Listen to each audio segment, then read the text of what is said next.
Monsieur Jean-Paul Sauzet, je suis ravi. Éléonore, l'automne rouge des vignerons auvergnats.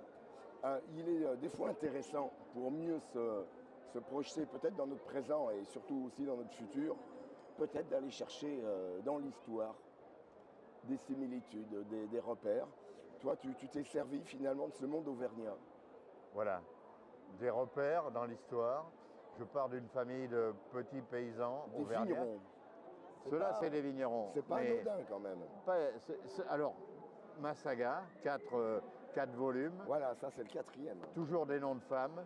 Jeanne, Adélaïde, Voilà. Emma et Éléonore, le dernier, la petite dernière. Entre 1815 et 1848.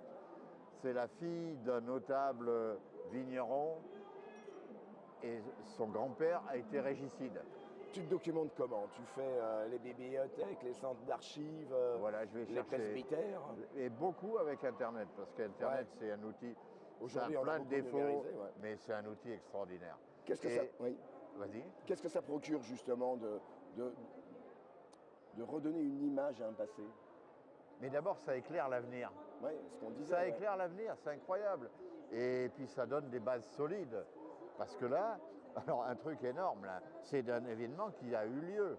Les banquiers républicains, je pense qu'on a tous plus ou moins entendu parler de ça à l'école, les banquiers républicains. Oui. Ils ont eu lieu. C'est un banquier républicain de Vigneron, dans la région de Clermont, des communes autour de Clermont, un certain Maradex, qui est un personnage, un maire de Beaumont. Il était républicain et sous la monarchie de Juillet, ils avaient trouvé habile de le mettre, parce que les maires, ils étaient nommés à l'époque, il faut savoir, de le nommer maire. Mais le mec, non, il a fait des banquets. Et ces banquets, à la différence des banquets bourgeois dans les grandes villes, il ne fallait pas payer pour venir. Ils étaient à la campagne. Et on en profitait. Et les femmes et les enfants, tout le monde venait. Ouais.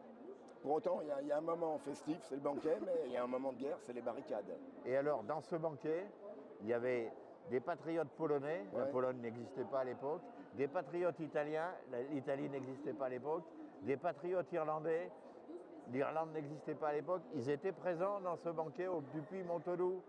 Donc c'est un événement historique réel que j'intègre mes personnages dans un événement historique réel. Et ça éclaire énormément l'avenir aussi. Alors justement, 4e tome, bien, on peut très bien les prendre indépendamment. C'est pas. Ouais. C'est mieux de les prendre dans l'ordre. Normalement, on peut les prendre dans l'ordre, mais j'ai essayé de faire en sorte que si on lit qu'un, ça se tient quand même, quoi. Mais normalement, ça doit donner aussi envie de lire les autres. Et le plus judicieux, c'est de prendre les 4. Et d'ailleurs, pour la foire, enfin pas la foire, le salon, pardon, je fais un prix 50 € pour les 4. Alors justement, un livre qui se lit tout seul, parce que finalement on est quand même pris par l'histoire. Il y a un moment, il y a Titus qui est évoqué. Que fait Titus dans ton livre? Ah là, je me suis fait plaisir. Ouais. C'est le meurtre du cochon. Je décris, dans les traditions paysannes, on tuait le cochon. Oui. Au mois de février. Oui, bien sûr. Au mois de février. Et quand là, on est chez un gros paysan, et ils n'ont pas réussi à tuer le cochon. C'est un cochon qui est vachement fort, il se rebelle et il fout la panique dans la ferme. Alors, bon, oui, le meurtre de Titus, je te conseille de le lire parce que là, j'ai vu le donner un côté, picaresque, un côté rabelaisien à cette affaire-là, ou peut-être un peu Clochemerle aussi. Très bien. Bon, c'est un chapitre. Ah ben, tu es tombé par hasard sur Titus? Bah, par hasard, non. T'as lu amour. Alors justement... alors lis le chapitre sur Titus, tu vas te marrer.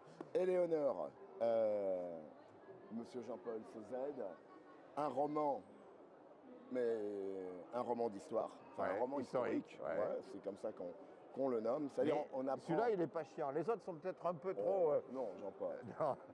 Mais celui-là, j'ai voulu donner un côté un peu rabelaisien, Clochemerle. Voilà. Il est gourmand, on va dire. Voilà. On va se ravir de toute façon l'esprit.